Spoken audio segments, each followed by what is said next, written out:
الحمد للہ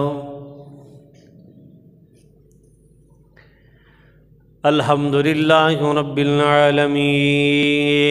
والعاقبۃ للمتقین۔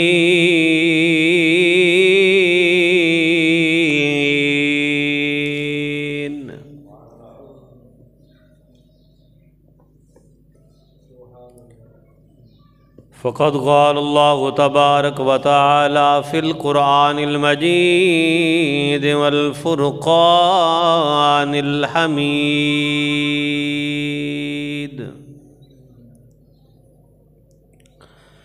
بسم اللہ الرحمن الرحیم۔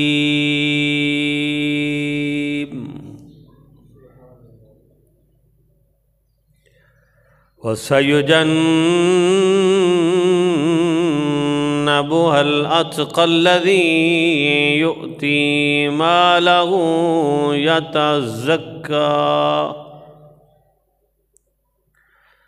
وَمَا لِأَحَدٍ عِندَهُ مِن نِّعْمَةٍ تُجْزَىٰ إِلَّا ابْتِغَاءَ وَجْهِ رَبِّهِ الْأَعْلَىٰ وَلَسَوْفَ يَرْضَىٰ۔ صدق اللہ مولانا العظیم وصدق رسولہ النبی الامین الحلیم الحنین الرؤوف الرحیم۔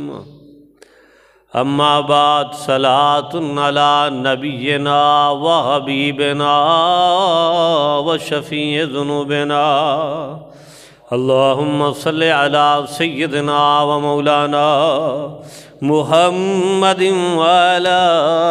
آل سیدنا محمد وبارک وسلم علیہ۔ الصلاة والسلام علیک یا سیدی یا رسول اللہ، وعلی آلک واصحابک یا حبیب اللہ۔ کی محمد سے وفا تو نے تو ہم تیرے ہیں، یہ جہاں چیز ہے کیا لوح قلم تیرے ہے۔ دنیا سے نہ دولت سے نہ گھر آباد کرنے سے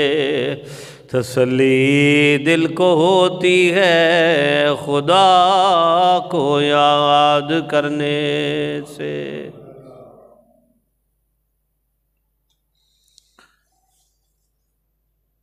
حاضرین و سامعین کرام، اللہ رب العزت کی ذات بابرکات کا شکر اور اس کا احسان عظیم ہے کہ جس کی توفیق خاص اور اس کی مہربانی سے ہم سب جمادی الثانی کے اس آخری جمعۃ المبارک کی بابرکت، بافضیلت گھڑیوں، ساعتوں اور لمحات میں اللہ کے حضور جمع ہیں۔ اللہ تبارک و تعالی اس جمعۃ المبارک کی بابرکت ساعتوں کے طفیل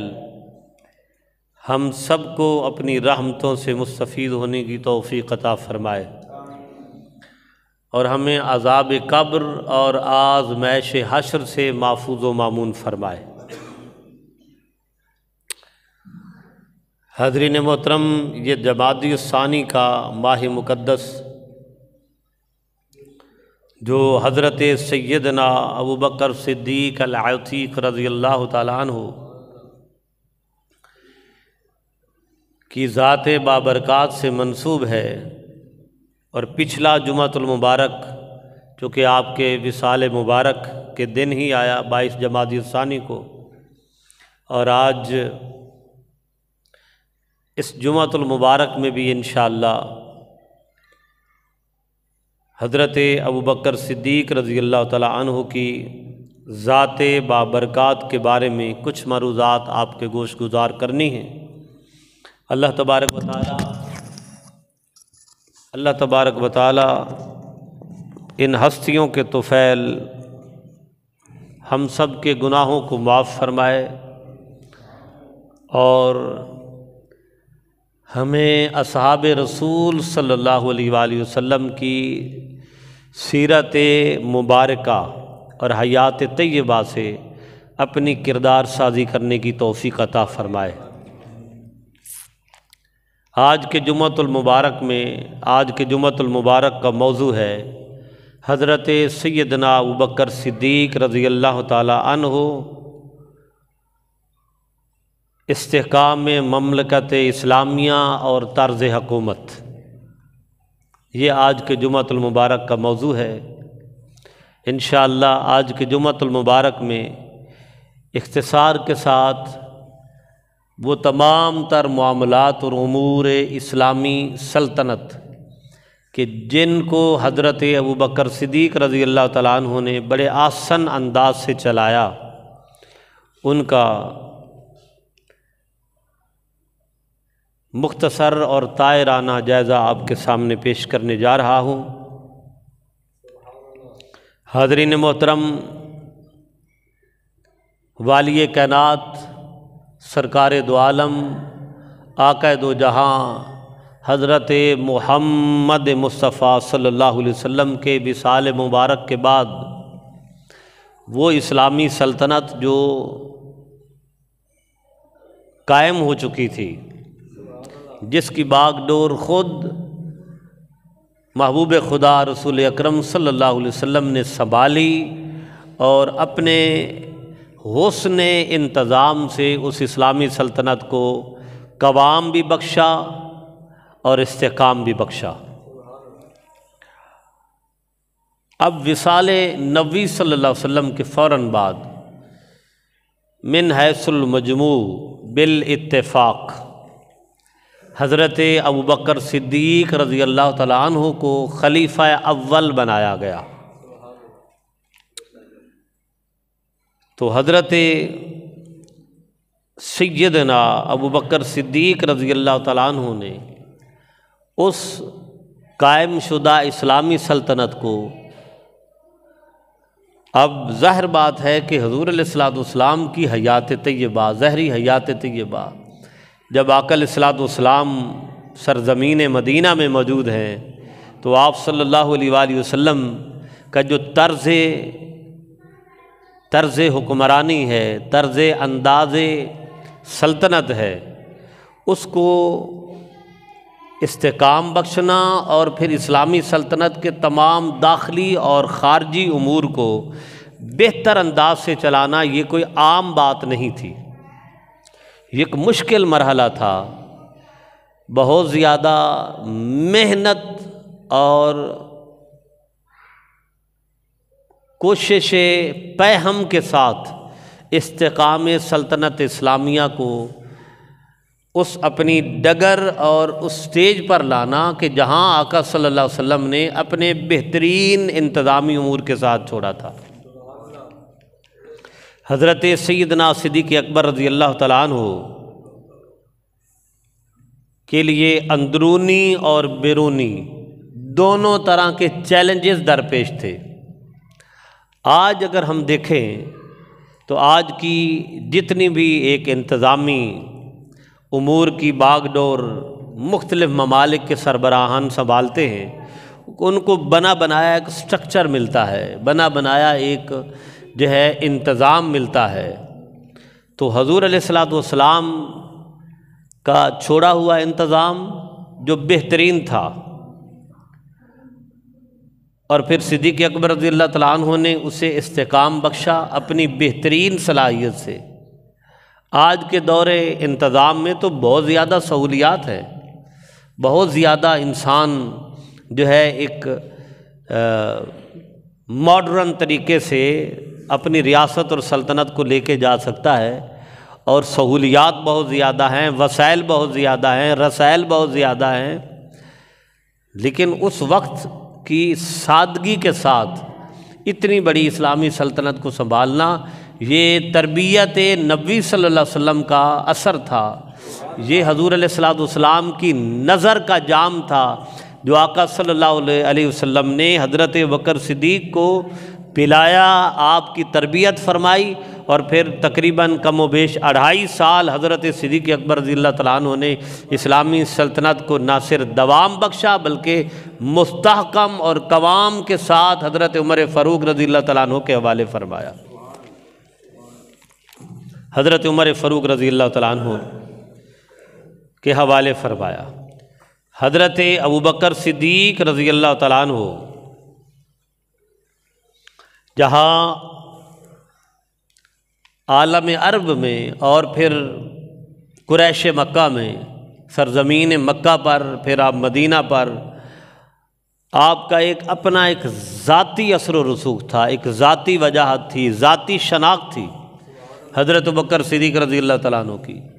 یہی بات ہے کہ حضرت ابوبکر صدیق رضی اللہ تعالیٰ عنہ جب مسلمان ہوئے، آپ کے اسلام لانے کا واقعہ پچھلے جمعۃ المبارک کو میں نے بیان کیا تھا،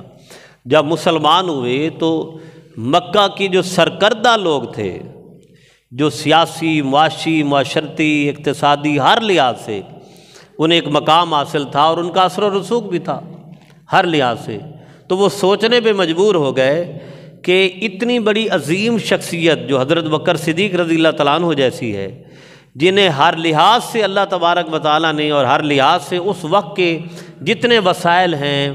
جتنے ذرائع ہیں، ہر لحاظ سے انہیں ایک اہم مقام حاصل تھا، اگر حضرت بکر صدیق نے اسلام قبول کیا ہے تو وہ لوگ بھی یہ سوچنے پر مجبور ہو گئے کہ کوئی نہ کوئی اس دین الہی میں اور آقا صلی اللہ علیہ وسلم کی دعوت کے جو بہترین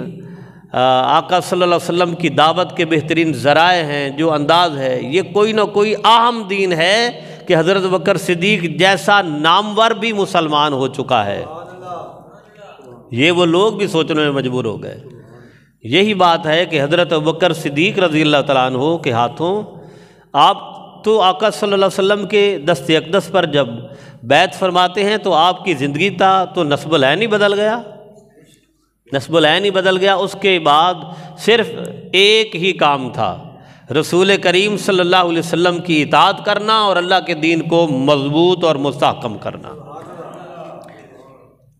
آپ نے بڑے بڑے تاجروں کو، بڑے بڑے مستحکم لوگ کو جو معاشرے میں ہر لحاظ سے مستحکم تھے، انہیں دعوت اسلام دی،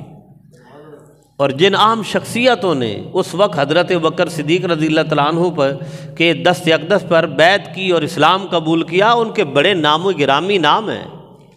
جن میں حضرت عبد الرحمن بن عوف رضی اللہ تعالیٰ عنہ، اس کے بعد حضرت عثمان غنی رضی اللہ تعالیٰ عنہ آپ کی دعوت اسلام پر مسلمان ہوئے، حضرت عبد الرحمن بن عوف رضی اللہ تعالیٰ عنہ آپ کی دعوت اسلام پر مسلمان ہوئے، حضرت زبیر بن عوام رضی اللہ تعالیٰ عنہ کا بڑا مقام ہے، آپ کی دست اقدس پر آپ کی دعوت اسلام پر مسلمان ہوئے۔ اسی طرح حضرت سعد بن ابی وقاص کا نام ہے، آپ کو پتہ ہے، حضرت سعد بن ابی وقاص آپ کی دعوت اسلام پر مسلمان ہوئے۔ اسی طرح حضرت طلحہ بن عبداللہ رضی اللہ تعالیٰ عنہ، حضرت عثمان بن معذون رضی اللہ تعالیٰ عنہ، حضرت ابو سلمہ رضی اللہ تعالیٰ عنہ اور حضرت خالد بن سعید بن العاص رضی اللہ تعالیٰ عنہ، یہ اصحاب رسول، ان کا اپنا مقام ہے ہر لحاظ سے۔ اس وقت عرب میں اور سرزمین مکہ پر آپ کا مقام تھا، آپ نے دعوت اسلام پیش کی اور آپ کو دیکھ کر کے آپ جیسی شخصیت مسلمان ہو گئی تو انہوں نے بھی حضور کے چہرے کو دیکھ کر اللہ کا دین قبول فرما لیا، اللہ کا دین قبول فرما لیا۔ آپ کا کام ہی یہی تھا کہ آپ کے پاس جو کچھ بھی جمع پونجی تھی وہ آقا صلی اللہ علیہ وسلم کے قدموں پر نچھاور فرما دی، اور آپ جہاں نکلتے دعوت اسلام دیتے پھرتے۔ یہی بات ہے کہ نہ صرف سرکردہ لوگوں کو دعوت اسلام دی بلکہ جو غلام لوگ تھے، جو نسل در نسل غلامی کا شکار ہو رہے تھے اس عرب کے معاشرے میں، نسل در نسل، حضرت بکر صدیق رضی اللہ تعالیٰ عنہ نے انہیں بھی، جن میں حضرت بلال کا نام ہے، امیہ بن خلف جن پر ہر جور و ستم اور ظلم کے پہاڑوں کی انتہا کرتا تھا، حضرت بلال حبشی رضی اللہ تعالیٰ عنہ کو خرید کر آزاد کیا۔ بلکہ اس وقت عرب کی سرزمین میں اور بلکہ مکہ کی سرزمین میں جب یہ فضا چلی نا کہ حضرت بکر صدیق رضی اللہ تعالیٰ عنہ تو غلاموں کو خرید رہے ہیں، اور آپ کوئی اپنی غلامی کے لیے تو نہیں خرید رہے تھے، آپ تو اس مادی غلامی سے، ان نام نہاد سرداروں کی غلامی سے آزاد کر کے حضور کی غلامی میں دے دیتے تھے، آقا صلی اللہ علیہ وسلم کا غلام بنا دیتے تھے۔ تو جب ان پیسہ خوروں نے اور ان مادیت پرست ذہنوں نے جب یہ دیکھا کہ یہ تو ابوبکر صدیق رضی اللہ تعالیٰ عنہ غلام پر خریدتے پھرتے ہیں، انہوں نے ان کے ریٹ بھی بڑھا دیے، ان کے ریٹ جیسے بازار لگتے تھے اس وقت زمانہ جہالت میں اور غلام بکتے تھے، تو حضرت بکر صدیق رضی اللہ تعالیٰ عنہ نے تو غلاموں کو خرید کر حضور کی غلامی میں دے دیا۔ اللہ اکبر۔ تو انہوں نے ریٹ بڑھا دیے۔ حضرت بکر صدیق رضی اللہ تعالیٰ عنہ جب تشریف لے جاتے فرماتے جتنے مرضی ریٹ بڑھا لو، میں نے انہیں خرید کر ان کے حوالے کرنا ہے جنہوں نے ان کی دنیا بھی سوار دینی ہے اور آخرت بھی سوار دینی ہے۔ جنہیں حضرت بلال حبشی رضی اللہ تعالیٰ عنہ، اس کے ساتھ حضرت عامر بن فہیرہ رضی اللہ تعالیٰ عنہ، حضرت نہدیہ رضی اللہ تعالیٰ عنہ حضور کی صحابیہ بنی، یہ غلام زادی تھیں، حضرت جاریہ، حضرت بنی مومل، اس طرح حضرت بنت نہدیہ، یہ غلام تھے۔ تو حضرت بکر صدیق رضی اللہ تعالیٰ عنہ حضور کی بارگاہ میں بھی آپ کا یہ مقام تھا، اور آقا علیہ الصلوۃ والسلام کی بارگاہ میں یہی مقام تھا۔ آپ سارا کچھ حضور کی بارگاہ میں آپ نے قربان فرما دیا۔ اب جب آپ تخت نشین ہوئے، خلافت پر متمکن ہوئے، تو اس وقت بڑے بڑے فتنے اٹھے، جن میں سر دست فتنہ ارتداد تھا۔ فتنہ ارتداد، لوگ جو حضور علیہ الصلوۃ والسلام کے ہاتھ پر بیعت ہوئے، جنہوں نے اسلام قبول کیا، آقا علیہ الصلوۃ والسلام کا جب وصال ہوا، انہوں نے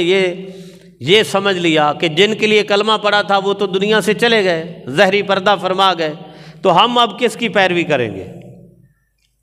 تو وہ مرتد ہونا شروع ہو گئے، توبہ نعوذ باللہ، انہوں نے اسلام چھوڑنا شروع کر دیا۔ تو حضرت بکر صدیق رضی اللہ تعالیٰ عنہ نے فرمایا جو مرتد ہو گئے ہیں اگر وہ واپس آ گئے تو ٹھیک، نہیں تو ابوبکر صدیق کی تلوار اس وقت تک نیام کے اندر نہیں آئے گی جب تک سارے مرتدین یا توبہ کر لیں یا انہیں صف ہستی سے مٹا دیا جائے۔ یہ فتنہ ارتداد تھا۔ اس طرح حضرت اسامہ بن زید رضی اللہ تعالیٰ عنہ کا وہ لشکر تھا جو روم کی طرف آقا صلی اللہ علیہ وسلم نے بھیجا تھا اپنی حیات طیبہ میں۔ آپ کا وصال ہو گیا، تیاری ہو گئی۔ اب یہ بھی ایک بڑا اہم مرحلہ تھا کہ ادھر سے والی کائنات، والی سلطنت کا وصال ہو گیا ہے۔ اب مدینے کے اسلامی سلطنت کے جو اندرونی مسائل ہیں ان سے عہدہ برا ہونے کی ضرورت ہے۔ اصحاب رسول نے یہ عرض کی کہ یا خلیفۃ الرسول، آپ حضرت اسامہ کی روانگی کو پینڈنگ فرما دیں یا ختم کر دیں، کیونکہ آقا علیہ الصلوۃ والسلام کا یہ فیصلہ تھا،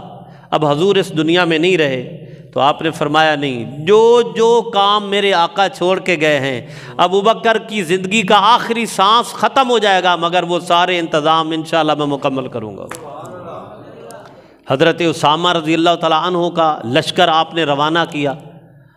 اور قربان جائیں حضرت اسامہ جس گھوڑے پر سوار تھے، مدینہ سے باہر کتنی دور تک حضرت بکر صدیق ساتھ پیدل چلتے رہے اور سمجھاتے رہے، اسامہ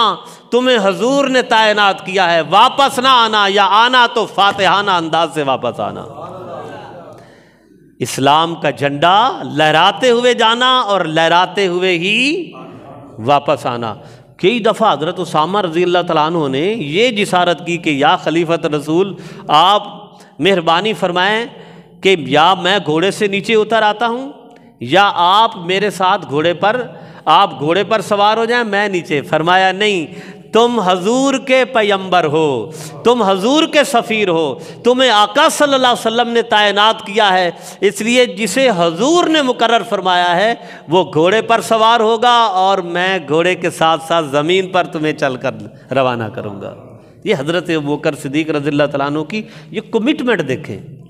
کمٹمنٹ دیکھیں، دیدہ دلیری دیکھیں، شجاعت دیکھیں، اور حضور سے محبت کا انداز بھی دیکھیں۔ اللہ اکبر۔ اور پھر عراق اور شام کی سرحدوں کی حفاظت کے لیے فوجیں مقرر فرمائیں۔ یہ سارے معاملات ہیں جو کوئی آسان نہ تھے، جو کوئی آسان نہ تھے، مگر حضرت بکر صدیق نے، چونکہ میں نے پچھلے جمعہ میں بھی عرض کیا تھا، وہ جو جام نبوی صلی اللہ علیہ وسلم پیا تھا، اور وہ جام کیا تھا، وہ نظر مصطفیٰ صلی اللہ علیہ وسلم تھی کہ ویسے تو آقا صلی اللہ علیہ وسلم کی حیات طیبہ کے 23 سال آپ نے ساتھ حضور کے گزارے ہیں، 23 سال، لیکن وہ جو 3 دن اور 3 راتیں غار ثور کی تھیں، ان کا کوئی نعم البدل نہیں ہے، جن کے بارے میں حضرت عمر فاروق رضی اللہ تعالیٰ عنہ بھی کہتے ہیں کہ عمر کی ساری نیکیاں لے لو اور ابوبکر صدیق کے غار ثور کی ایک ساتھ مجھے دے دو، ایک گھڑی اور ایک لمحہ مجھے دے دو، میری ساری زندگی کی نیکیاں ایک طرف اور حضرت ابوبکر صدیق کے غار ثور کی جو خدمت ہے وہ ایک طرف۔ اللہ اکبر۔ حضرت ابوبکر صدیق رضی اللہ تعالیٰ عنہ نے تو برادران محترم، یہ انتظامی امور کو چلانا بہت مشکل ہوتا ہے، جہاں ریاستی امور ہیں، اندرونی امور ہیں، بیرونی معاملات ہیں۔ ایک آج کے دور میں بھی اگر دیکھیں تو جو سلطنتوں کے نظام ہیں، ممالک کے نظام ہیں، نیشنل انٹرنیشنل لیول پر انٹریکشن ہے، کوآپریشن ہے، کوآرڈینیشن ہے، تعلقات ہیں، سفارتکاری ہے، یہ کوئی آسان کام نہیں ہوتا۔ اور پھر وہ سلطنت اسلامیہ کہ جسے حضور قائم فرما گئے، اسے مستحکم کرنا ہے، اسے کیا کرنا ہے؟ مضبوط کرنا ہے، مستحکم کرنا ہے۔ یہ حضرت ابوبکر صدیق رضی اللہ تعالیٰ عنہ کی ویژن۔ اور اب اگر آپ کی جسامت کی طرف دیکھیں تو دبلے پتلے ہیں، جو اہل قلم نے لکھا اور اہل تاریخ نے لکھا، دبلے پتلے حضرت ابوبکر صدیق رضی اللہ تعالیٰ عنہ، کوئی تکڑے ایسے موٹے تازے جوان نہیں ہیں اب، لیکن اس دبلے پتلے پر نظر مصطفیٰ ہے، ان پر تربیت مصطفیٰ صلی اللہ علیہ وسلم کا اثر ہے، اور پھر حضور کی ویژن سے ویژن لینے والے اور آقا صلی اللہ علیہ وسلم کی ذات کی خاطر سب کچھ قربان کر دینے والے ابوبکر صدیق نے اسلامی سلطنت کو وہ عزت عطا فرمائی، وہ استحکام عطا فرمایا کہ پھر حضرت عمر فاروق رضی اللہ تعالیٰ عنہ اس مستحکم اسلامی ریاست کو 12 سال تک پھر بہترین بنا گئے۔ اللہ اکبر۔ اب آقا علیہ الصلوۃ والسلام نے اپنی حیات طیبہ میں حضرت ابو عبیدہ بن جراح رضی اللہ تعالیٰ عنہ کو لقب دیا تھا امین امت کا۔ کیا لقب دیا تھا؟ امین امت، کہ یہ ابو عبیدہ بن جراح جو ہیں یہ میری امت کے امین ہیں، میری امت کے۔ اب جو حضور علیہ الصلوۃ والسلام کی حیات طیبہ میں بھی جو مال غنیمت آتا، مال فے آتا، جو خزائن اسلامی سلطنت ہوتے، ان کے بھی حضور نے انہیں امین بنایا تھا۔ اور جب حضرت بکر صدیق آئے، فرمایا یہ ابو عبیدہ بن جراح وہ شخصیت ہیں جنہیں حضور نے اپنی امت کا امین بنایا ہے۔ ابو بکر صدیق کے دور میں بھی اسلامی سلطنت کے خزانوں کی چابیاں انہی کے ہاتھ میں رہیں گی۔ یہ کوئی بڑی بات، عام بات نہیں تھی۔ فرمایا جسے حضور نے مقرر فرمایا اسے ابو بکر صدیق تبدیل نہیں کریں گے۔ اللہ اکبر۔ اور پھر حضرت ابو عبیدہ بن جراح وہ ہیں کہ جنہیں حضرت بکر صدیق کی دعوت اسلام پر اسلام کی نعمت حاصل ہوئی، آپ نے انہیں مسلمان کیا۔ حضرت ابو عبیدہ بن جراح کو حضرت بکر صدیق نے دعوت اسلام دی اور حضور کے قدموں میں آ کے سارا کچھ نچھاور کر دیا۔ وہ ابو عبیدہ بن جراح ہے۔ خزانے کی چابیاں جنہیں حضور نے دی تھی حضرت بکر صدیق نے انہی کے حوالے کر دی۔ اس کے بعد پھر حضرت عمر فاروق رضی اللہ تعالیٰ عنہ قاضی قضات، قاضی کے منصب پر جو ہے فائز تھے کہ جتنے بھی امور آتے تھے حضرت عمر فاروق وہ نپٹاتے تھے۔ تو آپ نے انہیں چیف جسٹس کے عہدے پر بحال رکھا، چونکہ حضور کے دور میں بھی آپ کو پتہ ایک واقعہ ہوا تھا، ایک مسلمان اور عیسائی کا آپس میں کسی معاملے پر نزاع ہو گیا تھا۔ وہ حضور علیہ الصلوۃ والسلام کی بارگاہ میں گئے، آقا صلی اللہ علیہ وآلہ وسلم نے فیصلہ فرما دیا۔ اب وہ جو مسلمان تھا اس کو اعتراض ہوا، وہ حضرت عمر فاروق کے پاس آ گئے۔ اللہ اکبر۔ تو کہا کہ ہم تو حضور کی بارگاہ میں گئے تھے، حضور نے یہ فیصلہ فرما دیا، تو میں ذرا مطمئن نہیں ہوا، تو میں عمر فاروق آپ کے پاس آ گیا رضی اللہ تعالیٰ عنہ۔ آپ نے فرمایا ٹھہرو میں ذرا فیصلہ کرتا ہوں، ٹھہرو میں ذرا فیصلہ کرتا ہوں۔ اندر گئے اور تلوار لے کے آئے، فرمایا جسے حضور کا فیصلہ قبول نہیں، عمر کی تلوار اس کا فیصلہ کرے گی۔ یہ حضرت عمر فاروق رضی اللہ تعالیٰ عنہ ہے۔ تو حضرت ابوبکر صدیق رضی اللہ تعالیٰ عنہ نے بھی آپ کو چیف جسٹس کے عہدے پر برقرار رکھا، اپائنٹ کیا، اور اس کے اوپر آپ کو قائم دائم فرمایا حضرت ابوبکر صدیق نے۔ اللہ اکبر۔ اور پھر حضرت زید رضی اللہ تعالیٰ عنہ، حضرت زید رضی اللہ تعالیٰ عنہ جو کاتب وحی بھی رہے، کاتب خاص بھی رہے، کاتب وحی بھی رہے، انہیں حضرت ابوبکر صدیق رضی اللہ تعالیٰ عنہ نے دفتری مقرر کیا۔ دفتری سے مراد یہ ہے کہ جتنے بھی سلطنت کے امور ہوتے تھے جن کو، یعنی لیٹر جاری کرنا، اسلامی سلطنت افواج کی تعیناتی کرنا، مختلف مختلف جو ممالک کے سربراہوں کو خطوط لکھنا، یہ حضرت زید رضی اللہ تعالیٰ عنہ کی حضور نے ڈیوٹی لگائی تھی، حضرت ابوبکر صدیق نے بھی انہیں قائم و دائم رکھا۔ اللہ اکبر۔ تو برادران محترم، حضرت ابوبکر صدیق رضی اللہ تعالیٰ عنہ نے حضور علیہ الصلوۃ والسلام کی جتنی متعین کردہ حدود تھی ان کو آگے بڑھایا، انہیں قائم رکھا، اور اسلامی سلطنت کا جھنڈا ایسے لہرایا کہ آج کیا قیامت تک ابوبکر صدیق رضی اللہ تعالیٰ عنہ کا حسن انتظام ساری دنیا کے لیے مشعل رہا ہے۔ اللہ اکبر۔ پھر مشاورت کا عمل، دیکھیں نا آج بھی جمہوری نظام ہے، ایک پارلیمنٹ ہر جگہ موجود ہے، ایوان بالا ہے، ایوان زیریں ہے، ایوان بالا ہے، جیسے ہمارے ہاں پارلیمنٹ ہے، اس کے بعد سینٹ ہے، اس طرح مختلف ممالک میں۔ اب وہاں حضرت ابوبکر صدیق رضی اللہ تعالیٰ عنہ کے دور میں یا خلفائے راشدین کے دور میں یہ سسٹم تو نہیں تھا، لیکن انہوں نے مشاورتی عمل کا وہ بہترین حسن انتظام قائم کیا کہ جس کا نعم البدل قیامت تک کوئی پیش نہیں کر سکتا۔ کہ کوئی بھی امر ڈسکس کرنا، کوئی بھی معاملہ سامنے آتا تو ایک مشاورتی کمیٹی تھی، ان کے سامنے وہ عمل رکھا جاتا، اور آپس میں قرآن و حدیث کی روشنی میں اور حضور علیہ الصلوۃ والسلام کے فرامین کی روشنی میں اس عمل کو جو ہے اس عمل پر مہر ثبت لگائی جاتی۔ جب وہ ساری شورا، مجلس شورا اس کو پایا تکمیل تک پہنچا دیتی، حضرت ابوبکر صدیق اس پر دستخط فرما دیتے۔ کوئی آمرانہ طرز حکومت، بولیے نا، کوئی آمرانہ کہ ایک ہی شخص کی مرضی سے نہیں، حضرت عمر فاروق رضی اللہ تعالیٰ، حضرت ابوبکر صدیق رضی اللہ تعالیٰ عنہ نے پھر آپ کو پتہ ہے کہ آقا علیہ الصلوۃ والسلام کی حیات طیبہ میں بھی لوگوں نے نبوت کے دعوے کیے، اور پھر حضرت ابوبکر صدیق رضی اللہ تعالیٰ عنہ کے دور میں مسیلمہ کذاب جس کے خلاف جنگ یمامہ ہوئی۔ اللہ اکبر۔ یہ واحد اسلام کی جنگ تھی کہ حضرت ابوبکر صدیق رضی اللہ تعالیٰ عنہ مدینے کی گلیوں میں ہر گھر کا دروازہ ناک کر کر کے کہتے تھے کہ سوائے بوڑھے بچے اور عورت کے سوا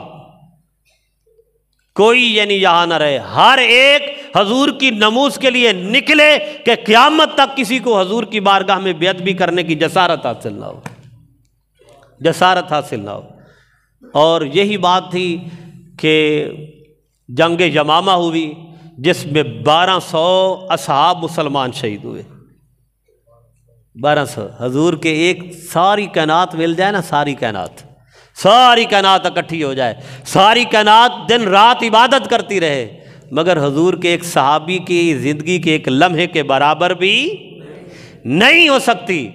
تو 1200 اصحاب رسول کا جام شہادت پانا، مقام شہادت کو پہنچنا کوئی عام بات نہیں تھی۔ اور وہ کیوں کہ مسیلمہ کذاب نے حضور کی عزت کو للکارا تھا، اس نے ختم نبوت پر ڈاکہ ڈالنے کی کوشش کی تھی۔ آج بھی مسلمانوں کے لیے الحمدللہ یہ ایک غیرت کی بات ہے کہ کسی کو جرأت نہ ہو کہ حضور کی نموز کو کوئی للکار سکے، حضور کی نبوت پر توبہ نعوذ باللہ کوئی طعنہ زنی کر سکے۔ جو آقا صلی اللہ علیہ وآلہ وسلم کی ذات قدسیہ کے بارے میں کوئی نزیبہ الفاظ کہہ سکے۔ یہی بات ہے کہ ہم بے نمازی صحیح، عمل کم صحیح، جو مرضی صحیح، مگر دنیا کے جس کونے میں حضور کی ذات پر حرف اندازی ہوتی ہے، مسلمان اپنے گھروں کو چھوڑ کر گلیوں میں آ جاتے ہیں، سڑکوں میں آ جاتے ہیں، اور آقا صلی اللہ علیہ وآلہ وسلم کی ذات کے لیے سب کچھ قربان کرنے کے لیے تیار ہوتے ہیں۔ اور من سب نبیا فاقتلوہ کا نعرہ ہر ایک کی زبان پر جاری ہو جاتا ہے کہ جس نے میرے رسول کے بارے میں بے ادبی کی، نازیبا الفاظ کیے، اس کا سر تن سے جدا کرنے کے لیے تیار ہو جاتے ہیں۔ یہی حضرت ابوبکر صدیق رضی اللہ تعالیٰ عنہ نے جو ہے نعرہ لگایا اور پھر مسیلمہ کذاب کو جہنم واصل فرمایا۔ اس میں آپ یہ دیکھیں کہ 1200 اصحاب رسول صلی اللہ علیہ وسلم شہید ہوئے، جن میں 700 وہ اصحاب تھے جو حافظ قرآن تھے، حافظ حدیث تھے، یعنی اللہ اور اس کے رسول کے دین کے حافظ، یعنی آقا صلی اللہ علیہ وسلم کی بارگاہ سے براہ راست ڈائریکٹ تربیت حاصل کرنے والے 700 حفاظ اصحاب کی جب شہادت ہوئی تو یہ ایک بہت بڑا لمحہ فکریہ بھی تھا، جس کے بعد حضرت ابوبکر صدیق رضی اللہ تعالیٰ عنہ نے حضرت ابوبکر صدیق رضی اللہ تعالیٰ عنہ جب واپس آئے اور حضرت عمر فاروق رضی اللہ تعالیٰ عنہ نے مشورہ دیا کہ یا خلیفۃ رسول، اب قرآن جو ہے چونکہ مختلف جگہوں میں لکھا ہوا ہے، کہیں چمڑے پر، کہیں درختوں کی کھال پر، کہیں کسی نسخے میں، مختلف نسخے ہیں، تو آپ اس کو کمپائل فرما دیجئے، آپ اس کو ایک جلد کے اندر جو ہے کمپائل کرنے کا حکم دیجئے۔ تو حضرت ابوبکر صدیق رضی اللہ تعالیٰ عنہ تھوڑا سا ہیزیٹیٹ ہوئے، تذبذب کا شکار ہوئے کہ آقا صلی اللہ علیہ وسلم نے جس کام کو خود نہیں فرمایا میں کیسے کر سکتا ہوں، یہ تو مشکل کام ہے۔ مگر حضرت عمر فاروق رضی اللہ تعالیٰ عنہ نے یہ عرض کی کہ اگر اسی کثرت سے صحابہ شہید ہوتے رہے تو جو قرآن کی ترتیب ہے، ترکیب ہے، جو نظم ہے، نسق ہے، وہ تو صرف آقا صلی اللہ علیہ وسلم کے پاس تھا، تو وہ پھر ہمارے لیے بڑی مشکل ہو جائے گی اور قیامت تک حضور کی امت مشکل میں پڑ جائے گی۔ تو پھر حضرت ابوبکر صدیق رضی اللہ تعالیٰ عنہ نے حضرت عمر فاروق کے مشورے پر قرآن کو کمپائل کیا، اس لیے آپ کو جامع القرآن کا لقب بھی ملا حضرت ابوبکر صدیق رضی اللہ تعالیٰ عنہ کو۔ برادران محترم، یہ حضرت ابوبکر صدیق رضی اللہ تعالیٰ عنہ ہیں جنہوں نے اپنے آسن انداز سے اسلامی حکومت کی باغ ڈور سنبھالی، اور کمال کی بات ہے ایک بستی سخ مدینہ سے کچھ فاصلے پر تھی، بستی سخ اس کا نام تھا، وہاں آپ رہتے تھے، آپ مدینہ میں نہیں رہتے تھے، یہ بھی ذہن میں رکھیے۔ مدینہ شہر کے اندر حضرت ابوبکر صدیق رضی اللہ تعالیٰ عنہ نہیں رہتے تھے، اس بستی اس کا نام تھا سخ، وہاں آپ رہتے تھے۔ تو وہاں کیا کرتے تھے، جب بکریاں جانور ہوتے تو اپنی بکریاں بھی دہتے، ان کا دودھ بھی نکالتے، اور جو محلے کی بکریاں ہوتی ہیں ان کا دودھ بھی اپنے ہاتھوں سے نکالتے تھے حضرت ابوبکر صدیق رضی اللہ تعالیٰ عنہ۔ جب آپ کو خلیفہ مقرر کیا گیا اور آپ واپس اپنے گھر تشریف لے گئے بستی سخ میں، تو وہاں کی بچیاں بلکہ خواتین آپ کے ارد گرد اکٹھی ہو گئیں کہ آپ تو اب خلیفہ بن گئے، اب ہماری بکریوں کا دودھ کون نکالے گا؟ اللہ اکبر! اب ہماری بکریوں کو کون دوہے گا، ان کا دودھ کون نکالے گا؟ فرمایا میں بے شک خلیفہ بنا ہوں، مگر جس کو جب حاجت ہو کسی کی بکری کا دودھ نکالنے والا کوئی نہ ہو، ابوبکر صدیق پھر بھی اس کی بکری کا دودھ آ کے نکالے گا۔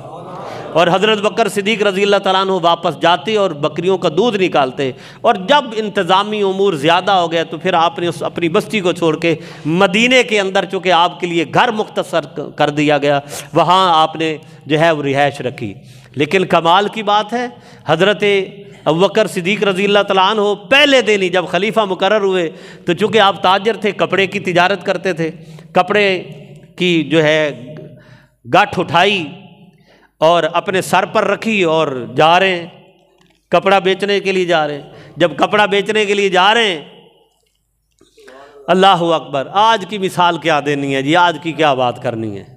اللہ تعالیٰ ان ہستیوں کے طفیل آج والوں کی بھی جو ہے وہ انداز حکمرانی اور حکومت میں خیر و برکت پیدا فرمائے۔ حضرت عمر فاروق رضی اللہ تعالیٰ عنہ سامنے سے ملے، فرمایا کہ بابا جی کتنے چلے ہو؟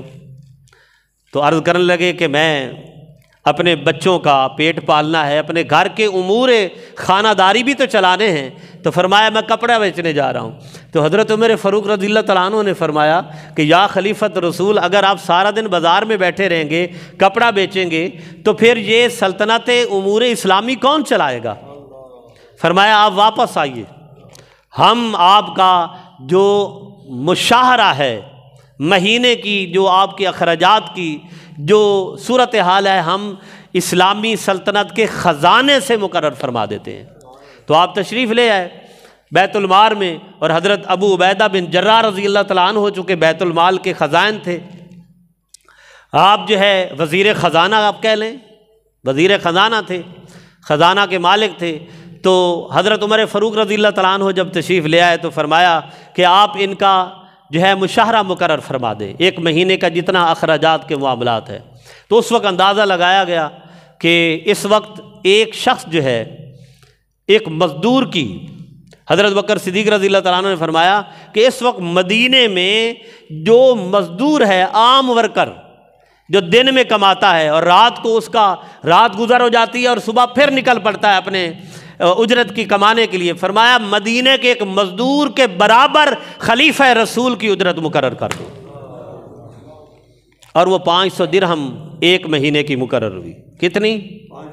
12 5 60 6000 ایک سال کے، سالانہ 6000 دراہم حضرت بکر صدیق رضی اللہ تعالیٰ عنہ کو آپ کا گزر اوقات ہوا۔ بلکہ اتنی شاہانہ زندگی کہ ایک دفعہ آپ نے اپنی زوجہ مطہرہ سے عرض کیا کہ آج میٹھا کھانے کو دل کر رہا ہے، میٹھا کھانے کو دل کر رہا ہے، حلوہ ٹائپ میٹھا کھانے کو دل کر رہا ہے۔ تو آپ کی زوجہ محترمہ نے جو بیت المال سے اسلامی خزانے سے آٹا آتا تھا نا، آٹا گھر میں پکانے کے لیے، اس سے تھوڑا تھوڑا آٹا نکال کے رکھنا شروع کر دیا، تھوڑا تھوڑا آٹا نکال کے رکھنا شروع کر دیا۔ چند دن میں جب آپ کا آٹا اکٹھا ہو گیا، آپ نے میٹھا پکایا۔ میٹھا پکانے کے بعد تو جب سامنے آیا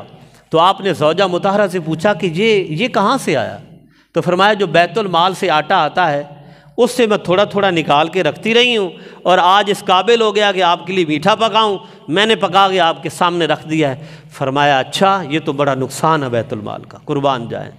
اللہ اکبر، انداز دیکھیں، یہ وہ تھے جنہیں پتہ تھا کہ مٹی کے ڈھیری کے نیچے جا کے جواب دینا ہے، جنہیں فکر تھی کہ بروز حشر اللہ کی بارگاہ میں جب کھڑے ہوں گے تو وہ پوچھے گا تمہیں میں نے اسلامی سلطنت کا خلیفہ بنایا تھا، کیا کر کے آیا؟ یہ وہ تھے جنہیں پتہ تھا مٹی کی ڈھیری کے نیچے پوچھا جانا ہے کہ زندگی کیسے گزار کے آئے، اور جنہیں اس کی پرواہ نہیں، جو مرضی کرتے رہیں۔ تو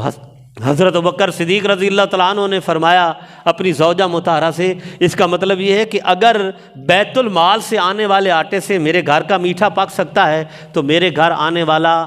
آٹا وہ زیادہ ہے میری ضرورت سے۔ اللہ اکبر، میری بھی ضرورت سے آٹا زیادہ ہے۔ اور حضرت ابو عبیدہ بن جراح کو پیغام دیا کہ اس آٹے کی جو میرے گھر میں میرے روٹی کے لیے آتا ہے اتنی مقدار کم کر دو، چونکہ اتنی مقدار سے میرے گھر کا چولہا اور میری روٹی پک جائے گی۔ یہ حضرت ابوبکر صدیق رضی اللہ تعالیٰ عنہ ہے۔ اور جب حضرت ابوبکر صدیق رضی اللہ تعالیٰ عنہ کے وصال کا وقت آیا، اللہ اکبر، حضرت ام عائشہ رضی اللہ تعالیٰ عنہ کو حضرت ابوبکر صدیق رضی اللہ تعالیٰ عنہ نے بلایا اور کہا اے میری بیٹی عائشہ، جب میں اس دنیا سے چلا جاؤں تو پھر یہ جو برتن ہیں یہ بھی بیت المال میں جمع کروا دینا، یہ جو میرا غلام ہے جو میری خدمت کرتا ہے یہ بھی بیت المال کو واپس کر دینا، یہ اونٹنیاں جس پر میں سفر کرتا ہوں یہ بھی واپس کر دینا، اور یہ چکیاں جو پیس کر آٹا بنایا جاتا ہے یہ بھی واپس کر دینا، اور یہ جو چادریں ہیں ایک میں نے باندھی ہے ایک میں نے اوڑھی ہے، یہ چادریں بھی بیت المال میں واپس جمع کروا دینا، اور کہہ دینا ابوبکر خالی ہاتھ اس منصب میں آیا تھا اور خالی ہاتھ اس دنیا سے جا رہا ہے۔ نعرہ تکبیر، نعرہ رسالت، نعرہ تحقیق۔ اور یہ آج کے نشے ور، آج کی حکمرانی کے نشوں میں دھت ہونے والوں کے لیے حضرت ابوبکر صدیق نے یہ پیغام دے دیا تھا، اے بڑے بڑے عہدوں پر قائم رہنے والوں، انسان آیا بھی خالی ہاتھ تھا، جانا بھی اس نے خالی ہاتھ ہے، اس لیے اس درمیان میں جتنا بھی کماؤ وہ صرف تمہارا حرص ہے، خالی ہاتھ ہی جانا، تمہارے ساتھ کچھ بھی نہیں جائے گا۔ اللہ تعالیٰ ابوبکر گلی گلی، نگر نگر، ابوبکر، ابوبکر۔ تو برادران محترم، اللہ تعالیٰ اسلامی سلطنت کو، عالم اسلام کو، اصحاب رسول حضور کی بارگاہ سے تربیت لینے والوں کی زندگی کو، اپنے طرز حکومت، طرز زندگی کو مشعل راہ بنانے کی توفیق عطا فرمائے۔ وما علیہ الا